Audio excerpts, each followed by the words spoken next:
cross off the line! And it's a corner.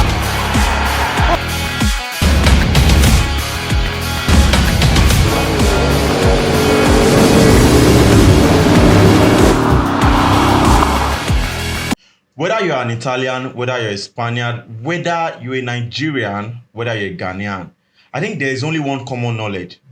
And the common knowledge is that the Premier League remains the best and the most interesting league in the world. My name is Ifukwon and welcome back to another exciting, scintillating and beautiful edition of Best of the Best Sports Show right here in Nigeria. I'm not alone as always. I'm here with my guys once again. Farouk Adetola, how far now? Farouk, you didn't find that guy. You don't see him. What's good? I don't want to start the way we ended the show the last time out. But trust me, I have a lot of respect to Chelsea fans. Chelsea fans, you guys are the best. But like I said last week, try as much as possible. And you don't talk to Roy to lower your expectation. Roy, who is not king, as man. Hopefully, the next Chelsea fan in the studio today, he go chop out. All right, I have two new faces on the show for this episode, and let me start with Izu. What's up, bro? How you doing? Hope you're good. I'm fine, Abike. Chelsea fan, Abi. I have Abayomi. How you doing now, Aba? How is everything? Fine. Yourself? Anyways, welcome once again to the show, and it's going to be an exciting one. We will take you around the beautiful and scintillating world of sport. We have football, we have basketball, we have tennis, we have boxing. Anthony Joshua. Do you know that I was checking Anthony Joshua's tweet on Twitter, and I was sad for him because this is someone who posts and within seconds you start getting a lot of likes. But Nigerians, Nigerians no get joy. Once you lose 2 times like this, you don't finish. So we'll talk about Anthony Joshua. We'll talk about the championship that's going on in Budapest. That's starting from next month or thereabout. A lot of our athletes will be there, and we'll cover it right here on this particular show. So let's start out with the Premier League games this weekend. Man City against Burnley. Farouk, you look at the way that one happened, and you want to ask yourself, a quick rundown of what you think about the game. Did you ever expect Burnley to put up your absolutely not. The last time they met in the cup game, I was 6-0. That was why I was surprised when Roy was saying there might be an upset in that match. It was a very relaxed game for City. They didn't even have to switch up to the next gear. It was just a control game from start to finish. They were in control. Scored the number of goals they had to score just to have 3 points. Defending champion. Yeah. And like Pep, usually struggle in his first match. In the new season. Right about now, it seems that he has learned from last season. A lot of clubs are coming out for him. So he wants to start, like a house on fire. But trust me, there's going to be a lot of twist and turn as far as the season goes on. But Pep and City, that they played against Burnley, who would have walloped number of times. 6-0 was last time. It's always one-sided. Some of the same. I expect City to continue what they have done, and hopefully Pep, Haaland, who have not scored in the European game for a long time, who took a break, now started on a house on fire, and the FPL fans. I think I captain him in my FPL anyways. I trust you. But let's talk about this goal, this particular goal. Izu, now I'm coming to you. Now you look at the way Alan plays that ball. Is it premonition we call it, or was it something he thought of that he was going to just hit the ball once? Do you find that with a random striker? One thing I know about Haaland and what sets him apart from every other striker you see in world football is in the box.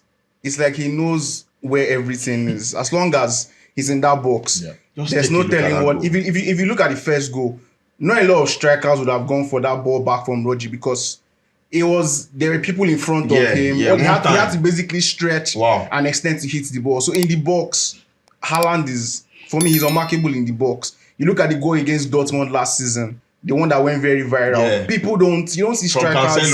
You don't see strikers attack balls like that. Once he's in the box and Haaland knows that, look, this thing can get into the goalpost. There's no telling what he will do. Yep. Stretch, throw himself at it. He's going into the net. That's Haaland.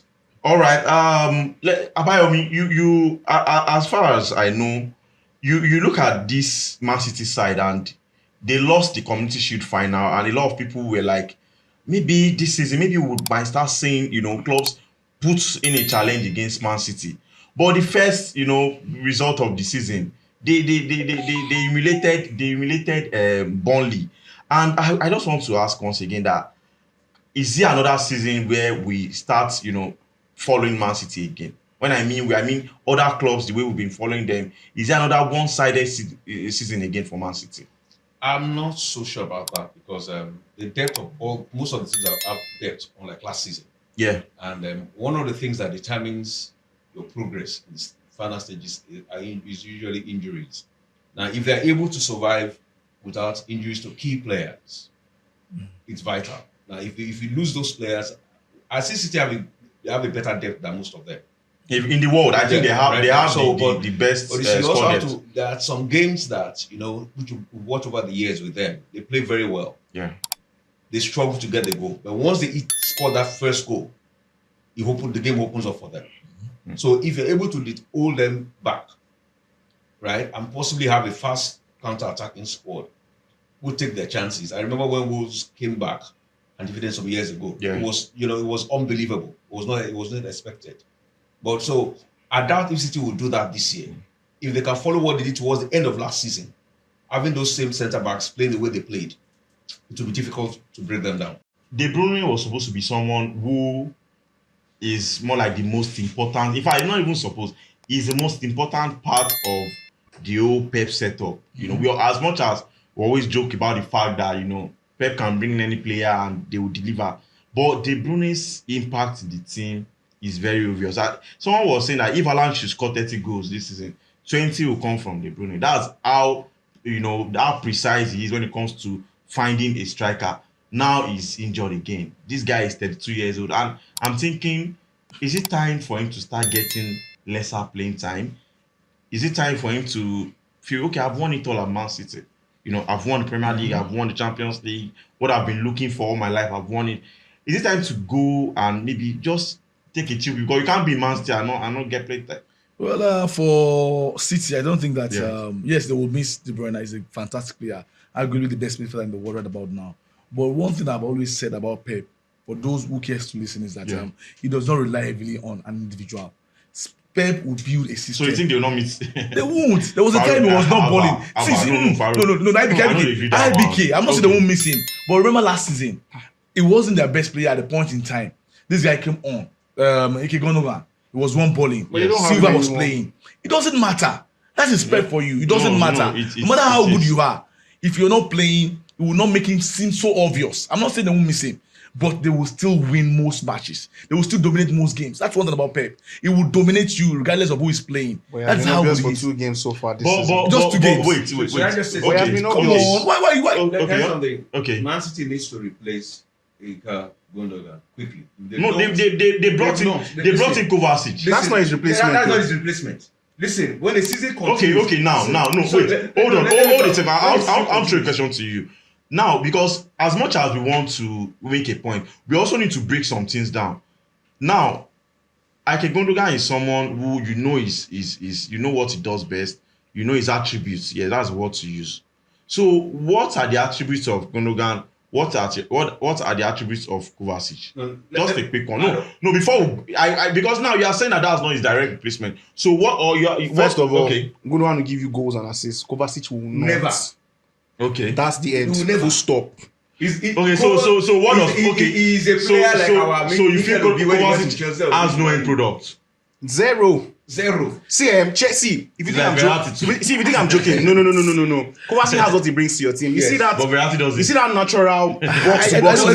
You see that box to box of switch gears from defense to attack real quick. He's press resistant. I give him all of that. Mm-hmm. But you see what the Marco Kovacic is, he will beat the press, make those runs. Give the pass. He will play to decide. You rather big side passes. Yes, you don't need all of that from a Pep side. See, I'm not saying that. Okay. For Pep to go for a player, he identifies something special about that player. And I'm telling you for free, you sitting down here, if Pep feels you are the man who wants to get in that sitting midfield, you will do that and do that job. I'm telling you, Pep will change the system. Just watch. Exactly. His system will change to accommodate Kovacic. Let's go this way. Last season, top 3 player for City was De Bruyne there. Top 3. It's a question I'm asking you. Was Kevin De Bruyne top 3 player for City last season? Holistically. See, you know the funny thing? No. Wait, I want to analyze it. No analyze. Just mention. Make me hear what you the skills that you have in front of your eyes, is that period where Gundogan was playing like prime Zidane. And none of us loved it. So what's the end of the season? Yeah. Don't forget that KDB had over 28 assists last He season. will always have that. that. Stats. That's what he does. It's not normal. You should make it look That's as if what- what is that's what I'm I'm not saying saying that. it's normal. So- not I'm regular. just telling So, you. wait. At that point when he was having that assist, City were struggling. Do you know that? Yes. But wait, they were But I'm struggling. not saying. But I'm who not won the saying. league? I'm not undermining the When I fact. was still they struggle, they go still I win be league. saying- You see, I'm this not thing you're saying- hang on. I'm not This saying thing Farouk is De saying Bruyne- is that you watch it, Okay, right? Come on. okay. Towards the end of the season, you know, he switched to be able to mix whatever his objective was to winning the league.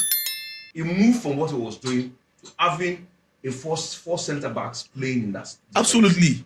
And moved one. It wasn't about De to the Bruyne. It midfield. wasn't about him all the time. And moved Stones to the midfield. We know how good he is. If he was that good, Let me should have tell won you- the World Cup for Belgium. Let me tell you what. Yes, still De Bruyne. Let me tell you one thing I keep saying. Should have won the Euros for Belgium. So Like he if said, you are KDB, I'm not saying it's not good. Try and get me. Based As- on your strength of Farouk, your hold on squad, first, you, let's- based on the strength of the squad that you have to tailor your game plan Yeah. and your tactics and the setup of your team to that to deliver. Now, when I talked about other teams not having strikers, none of them have really played to the strength of the strikers that they have. Because even if you have somebody else like Gabriel Jesus on another team, Paul will be scoring goals because of the kind of delivery that suits him. Okay, but he played at City.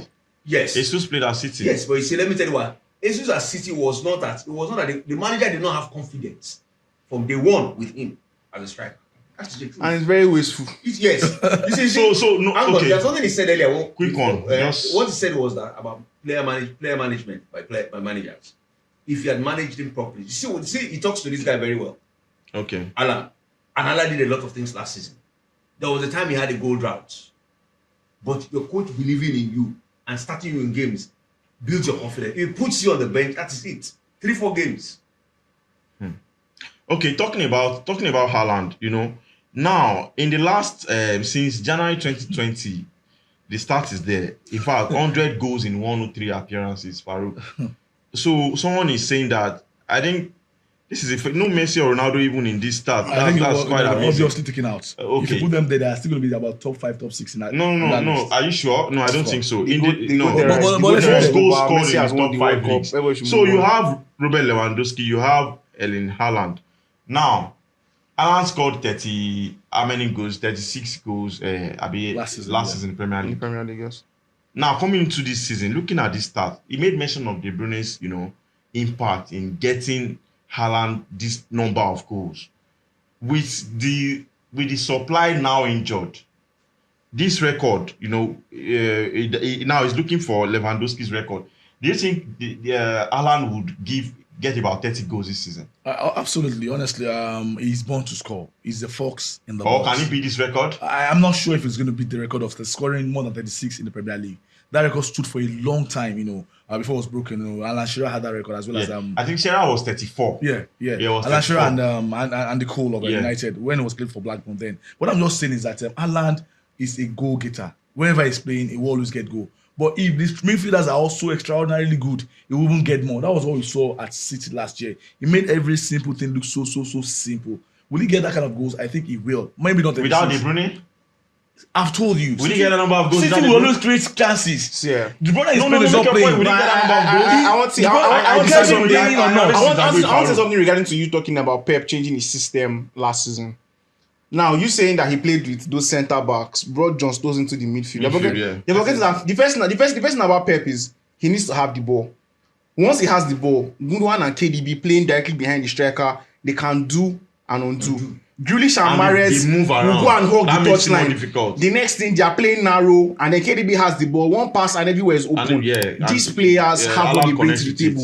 Kovacic cannot bring it. It's not all about Kovacic. Foden is good. Kovacic is a But I'm telling you that Kovacic is a new player in this team. How can you put all the responsibility of creating goals on him? There's still Silva. There's still Foden. Gundogan's replacement in Kovacic. I'm telling you, he's a liar. He said that. Okay. He said that. He's not the guy.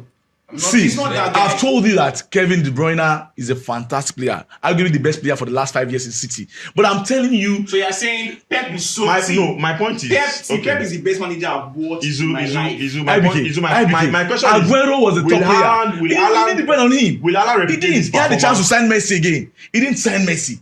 That's how good Pep can be. Rodri was playing at the point in time, he will switch off. Farouk. But one thing I know about Pep is that no matter how bad you are in a team, his team will always be the better. Farouk, now, of any team wait, facing. hold on. Will I asked the question. I said, is Haaland going to replicate last season's performance now that De Bruyne is gone? Just be honest. 2 goals in 1. But De Bruyne was there. How many assists did De Bruyne supply the first match? But it was his passes. Let me tell you one thing about De Bruyne. If De Bruyne doesn't we both know. If he doesn't make direct assist, he creates that goal. Go and check it. That's why I don't like stats. Stats is very, very useless as far as I'm concerned. At times, it's just like a bikini. Very, very obvious, but not going to reveal the subject matter. Yes, now you understand what I'm saying? Yes, obviously. I believe you're watching football. I believe you're watching football with your eyes. I believe you're watching football with your eyes. See. You can say, will Haaland score goals? Yes, he will. But that does the record again. Does he need Kevin De Bruyne to score goals all the time? How many goals did he score last season? Last season, last 5 matches in the Champions League, Haaland struggled to score goals. There was Kevin De Bruyne there. If same things at times, he might decide to play a false 9 and it is going to nullify the impact of Haaland. We saw that in the Champions League last year. Those games that Haaland did not score. What are teams? The teams, see, tell me the teams they played. Tell me how they were set up. Did you watch the game against Man U that KDB got that goal that scattered the internet? Get you. There was no way to see. The truth is, the entire game. You are just coming back to what I'm saying. It's about the system that Pep wants to play. It's not about who is playing. Farouk. It's not about who is playing. See, as much as if John Stone of all people can play like a prime Zidane in the midfield last season. Hold on. Come on. As much as you don't like stats, I still believe that De Bruyne would always be missed. In fact, Haaland will miss him so badly. See, that I feel he might not even get up to 30 goals. See, Thierry Henry said something on Champions League night. He said, Haaland is making the same runs for different players.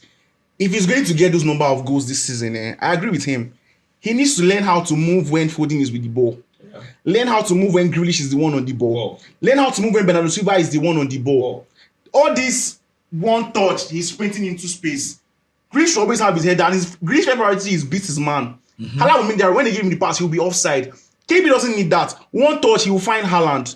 And I think to score those goals, he needs to learn how to play with those players who are not KDB. If you look at the way KDB played in the Champions League final, if you look at the way he didn't score goals. Supply did not come. That's why he did not score. Was KDB not playing? Because the supply did not come. That's what I'm telling you. Not all the time would you have those supply come. That's why you don't need KDB to try all the time. Let's just forget about that. You are making my point. He needs to learn how to move when other people are on the ball.